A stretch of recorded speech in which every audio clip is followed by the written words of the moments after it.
So before this quarantine and everything, did you do a lot of performing in LA or too busy with everything else going I've actually been too busy with everything else going on.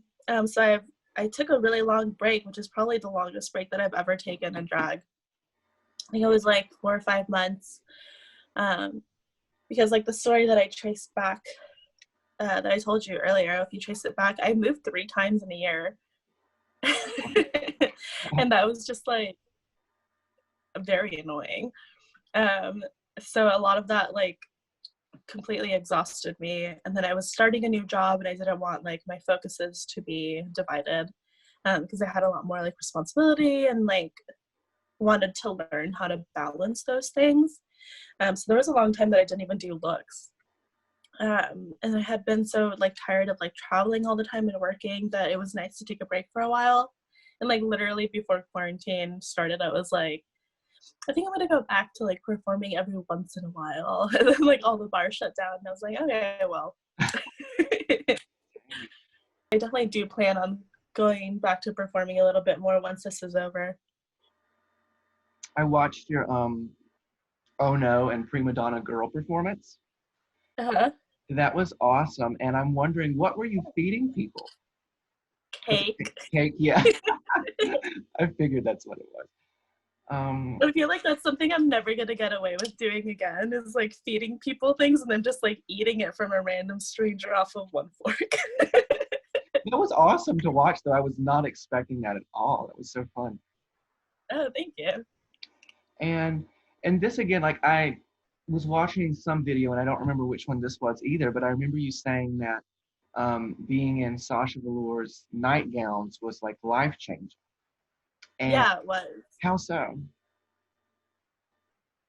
I think a lot of it was being able to do a production number that you put a lot of like time and thought into, where you know people are going to be sitting down watching a show, versus being at a club. A lot of the times you sacrifice art for what's going to be appropriate for the setting that you're in. And I feel like at that time I was like kind of stuck in a rut where like, okay, I'm performing in a loud ass club and I have to do very energetic numbers, um, and numbers that are just like club appropriate, that are going to keep people's interest, versus being able to do something that's a little bit more like what Sasha does, which is like perform and have a message that you're getting out there, and something that's a little bit more artistic, and not having to do a really fast poppy song and getting to do whatever you want to do, and put on a performance, not just a show, Yeah, if that makes sense. yeah, that does make sense. So it was getting the opportunity to experiment more with doing performance art, not just club performances. And that was really great, because at that time that's exactly what I needed, you know. Mm-hmm.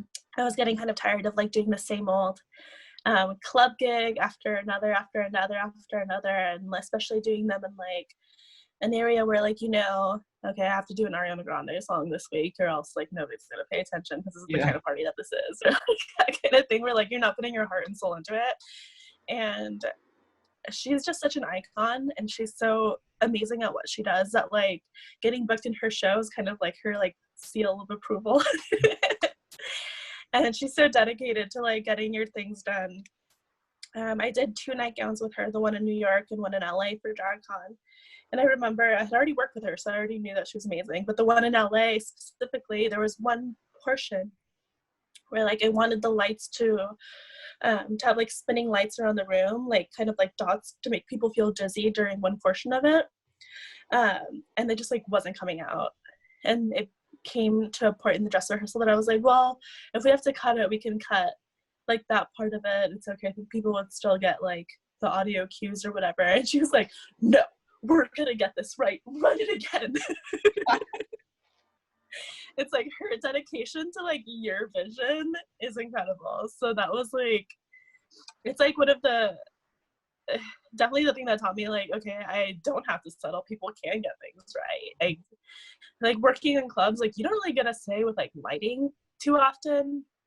A lot of the times when you give people like lighting cues or like cues to do things, it's not gonna happen in a timely manner because everybody's in the club like drinking and like doing whatever. So like you can give somebody like, hey, lights off at this moment, you know, this song, like here's the exact seconds, and it's not gonna happen, or it's gonna happen too late that it loses impact.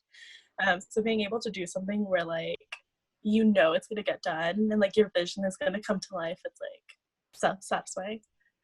Yeah, I watched her, and I'm trying to think of the exact words, but she was like, she introduced you. She was like, "This is one of the most talented drag artists of all time." That must have felt good in that moment. No, I literally the first time I did nightgowns in New York and she was introducing me, I was like, I can't listen to this right now. I can't listen to it or I'm gonna like get distracted by it. So I like blacked out in the moment that she was talking about me to like not distract myself from the performance that I was about to do. So I was like super nervous, very excited, but super nervous to do that. I didn't realize what she said until like afterwards when somebody posted a video of it on Instagram, and I was like, holy shit, and just started like crying. I know you said you watched Drag Race. Have you seen Dragula? I have, yeah, I love Dracula. Do you feel like you would ever audition for Dragula? No, why not? I don't think so. It's not really my style, or Mhm. my like I'm not motivated by pain. Yeah, yeah. So it's not like for me. I really love the Boulet brothers. Actually, they were one of like the first people to like really pay attention to me, because they used to do the Dragula party in LA, New York, and San Francisco. So one of like literally one of the very first times I went out in drag, I went to Dragula and met them, and they like never forgot me since that day. And they booked me for like their big like Halloween shows or drag con shows all the time at like the Globe Theater. And we've had like dinner out of drag and like just hung out, and they're like super cool. And I am like so happy for their success and for like the show is like super entertaining and amazing. But I just feel like I would not Yeah. yeah, not for me. I think we're definitely like missing a show. We're missing like a place in between Dragula and Drag Race that's like not yet filled. What have you been doing like in quarantine to pass the time and as far as drag and gigs and stuff like I've actually really been enjoying it because it actually gave me more time to focus on doing drag.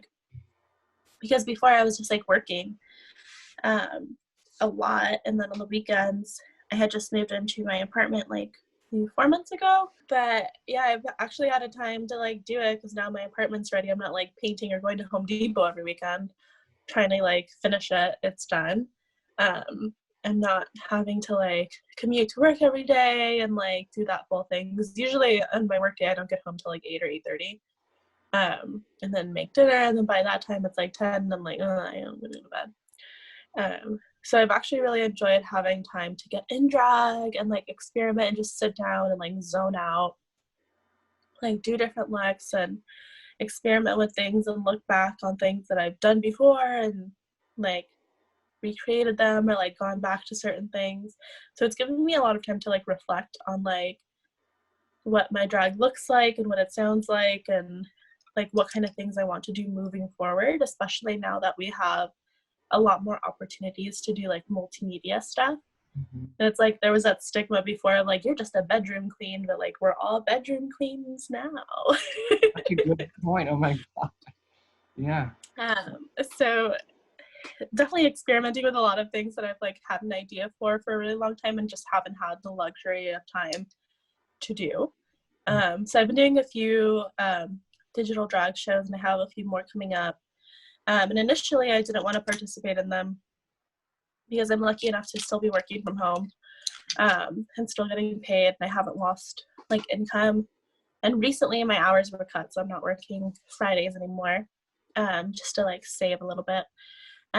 But I'm lucky enough to still be like making income. And at first I was like, this is for queens that haven't made any income, like are people that perform in bars every day and don't have any money. But now that the weeks and weeks have progressed, there's like dozens and dozens of digital drag shows, and like everybody's participating in them, and now it's just like trying not to be bored. And so I'm starting to participate in them now, because there's so much opportunity now that it becomes kind of like a free-for-all, which I'm really excited about because it's allowing me to do drag and to get like a vibe across that I would never be able to do on stage. So I recently did one that I'm posting later, hopefully, if I can download it to my phone. And it's Nancy Sinatra, Flowers on the Wall. And I wanted to do like a really 60s, like poppy kind of like laugh in kind of vibe where it's like different screens and like a little bit of stop mo and just like random clips mixed in. It's like, this is such a fun, weird vibe that I would like never be able to do if I performed it in person. It would be a totally different number. So it's like finding opportunities like that and like editing and like stylizing and like creating a set that I'm like, oh, we could really go there now. What is the look you're doing now? What is it gonna be like when it's finished? So I'm just doing a pretty classic creme look, which is the blue skin. Oh, it's like disappearing. Okay. You can kind of see flashes of it. A blue skin, a pink shadow, pink lips, these sparkly lashes, Awesome. and a little clown outfit. This is actually the one that I wore for nightgowns in LA, which is like this kind of clown with like the little. Yes, I love that with the pink and white color. Well, it'll all be. Yeah, I'm taking this opportunity to finally start a YouTube channel now that I have time to do it, now that I'm working a little bit less. I'm working from home. So I'm going to be doing like a get to know me, ask me your most burning questions type of video. So are you like getting ready just, are you going to do a digital show or are you going to just take pictures or just practice? So this is just going to be for like the YouTube video, and I also have an interview later in drag for something exciting that I have to be in drag for. So I'm taking the opportunity to kill like 5 birds with one stone. And just take some videos and content, and I'm planning to do a lot of like kind of obscure little video snippets to post on Instagram. Something a little bit like Amy Sedaris-esque or like Poppy-esque, like weird videos. So I'm gonna try to experiment with that today and see if that comes across. But just like really playing around with like how we're able to use multimedia now. Might as well, like all bets are off. It's like the Wild West out there. And hopefully practicing a little bit for a digital drag number that I'm doing next week. Because it's live on Instagram and the screen is split. And I'm trying to do like a set. So I need to see like where I need to put things. Okay, yeah. Kind of like a dress rehearsal that I'll do from like a secret private account. So nobody will see. That's like the one challenge of like doing digital drag is like, is it going to be vertical? Is it going to be horizontal? Is something going to be obscuring the screen? Like, are these sets that I'm creating going to be blocked? Like, what's going on? So you can find me on Instagram at Creme Fatale. I'm also on Twitter as Creme_Fatale. And that's where you can find me. Also on TikTok, Creme Fatale. So pretty much the same on every platform. Thank you so much for your time. It was nice to chat. Yeah, it was great to talk to you. Bye.